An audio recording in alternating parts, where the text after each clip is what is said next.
Привет, девчонки и мальчишки!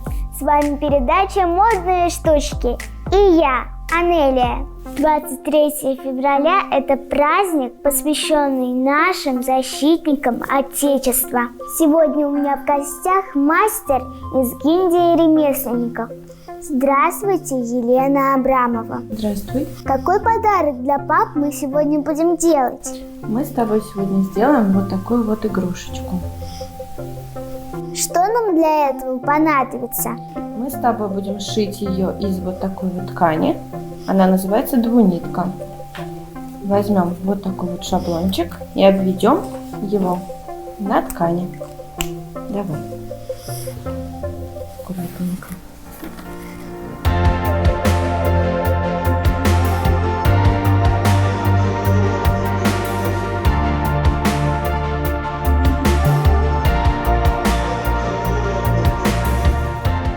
У нас получился вот такой вот образец.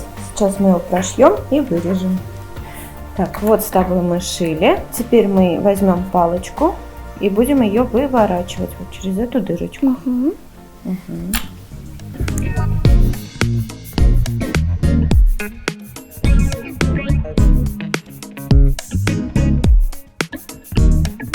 Достаточно трудно.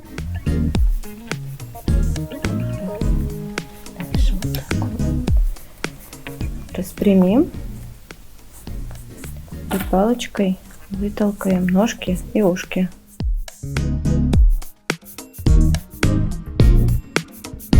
Расскажите, а как вы начали заниматься рукоделием?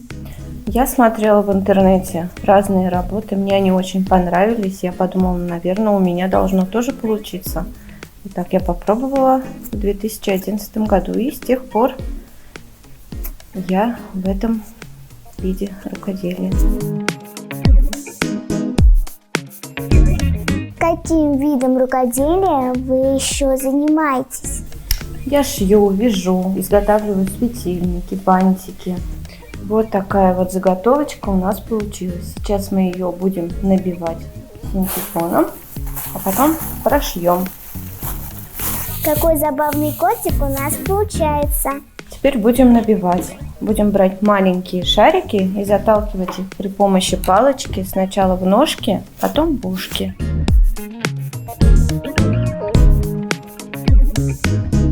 Ребята, это очень увлекательно. Обязательно попробуйте повторить этот мастер-класс дома.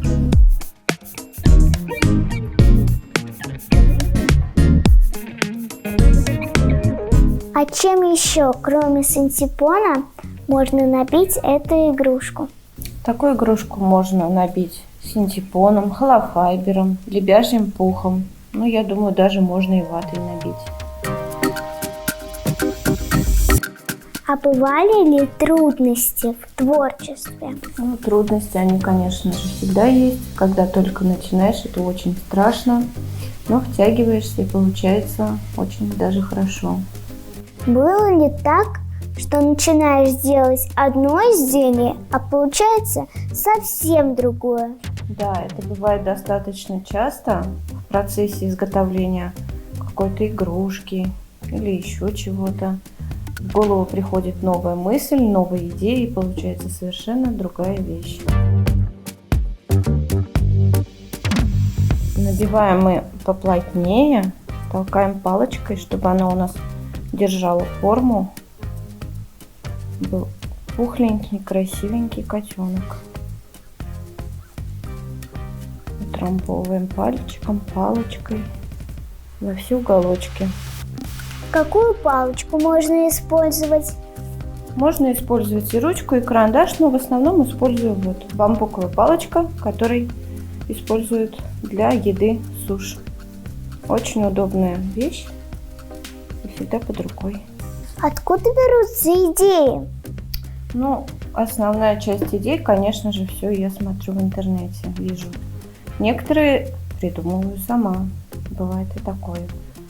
Спишь, и что-то снится, а потом на утро встаешь и воплощаешь это в жизни. Очень интересно получается. Вот такой вот пухленький он получается. Можно побольше еще запихать. Будет пузатенький.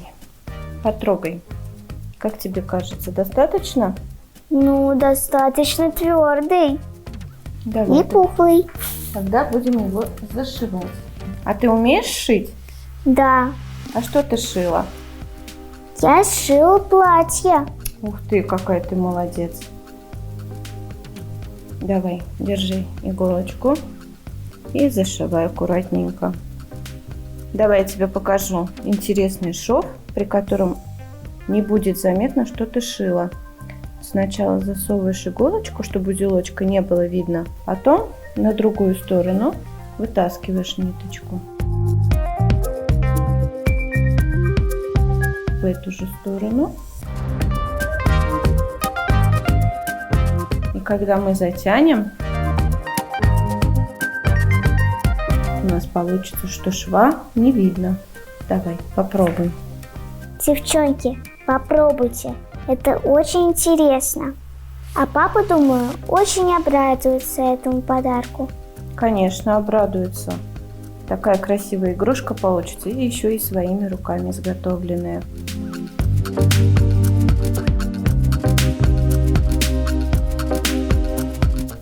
Получается очень красиво, да? И шва совсем не видно. Угу.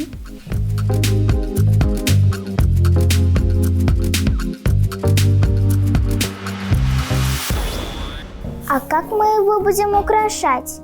Сейчас мы его нарисуем на нем карандашиком и раскрасим. Акриловой краской будем красить.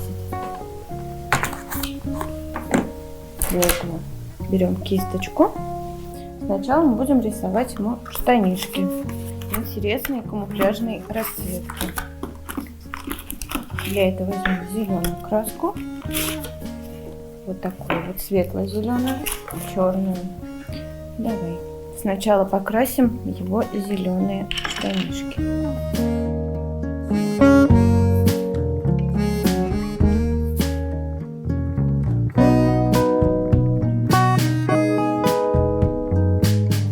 А ты когда-нибудь использовала акриловые краски? Да. А что рисовала? Ну, я даже рисовала на футболке. Ничего себе. Красиво получилось. Очень. А самое главное интересное, да? Потому что изготовлено своими руками. Вот это такая же краска.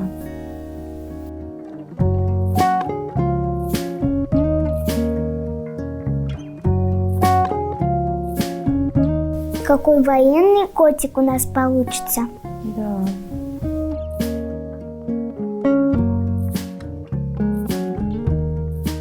А ты уже придумала, кому ты подаришь эту игрушечку? Да, я подарю ее папе. Здорово. Папа будет очень рад. А можно использовать только акриловые краски или еще другие? Но если ты хочешь, чтобы игрушка прослужила долго, то, конечно, лучше использовать акриловые, потому что они высыхают и не стираются. Если же так, чуть-чуть, то можно использовать и обычный гуашь. Так, вот, штанишки мы с тобой покрасили. Держи за ушко. Сейчас мы будем делать камуфляж. Для этого мы в произвольном порядке поставим точечки зеленого и салатового цвета. И круговыми движениями, вот так вот, будем рисовать камуфляж. Давай, попробуй. И также сделаем сзади. Давай я тебе чуть-чуть помогу. Вот так вот.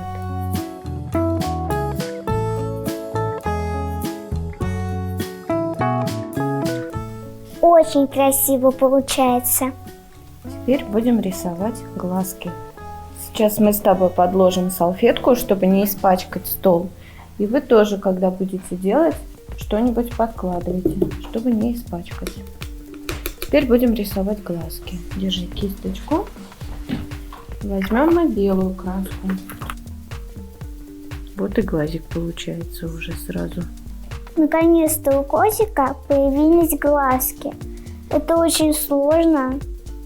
Ну, интересно. Да.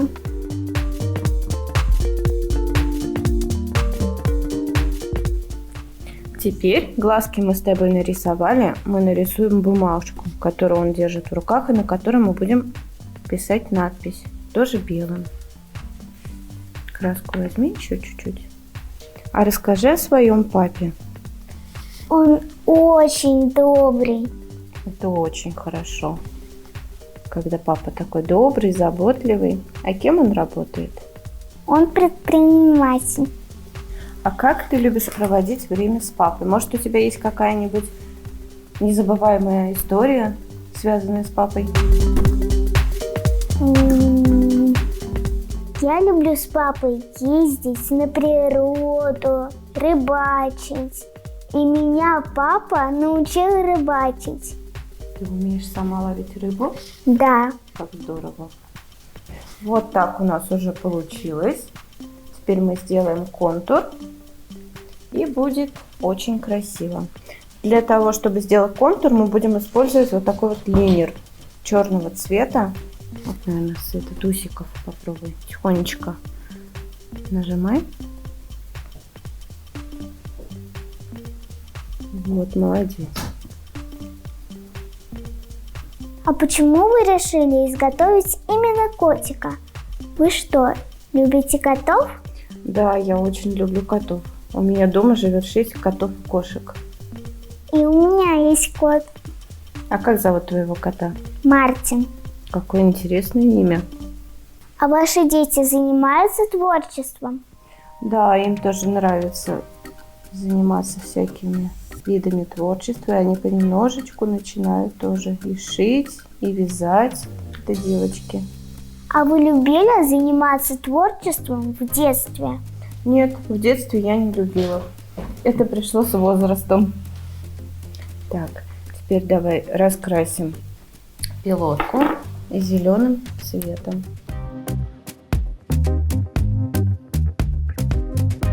Получилась у нас с тобой пилотка. Теперь контуром обведем нашу бумагу. А какую надпись ты будешь писать? Я хочу написать папа. Папе, да, наверное? Да. Давай напишем папе.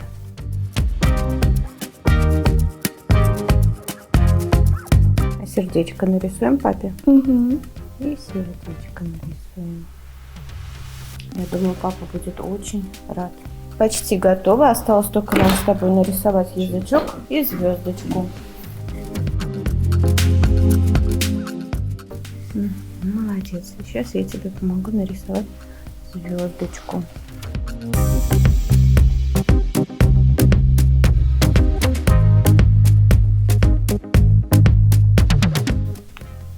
Такой интересный у нас получился. Теперь ему осталось высохнуть. И можно спокойно его дарить за ушко. Пока можно взять. Правда интересный? Очень. Посмотрите, какой котик у нас получился. Очень красивый. Спасибо большое вам за такой интересный мастер-класс. С тобой тоже было очень интересно работать. Ну а теперь мне хочется поздравить всех защитников Отечества. Мы очень ценим вашу силу и крепкую защиту. Пусть все дороги ведут вас к счастью и к новым победам. С праздником! До новых встреч! Пока-пока!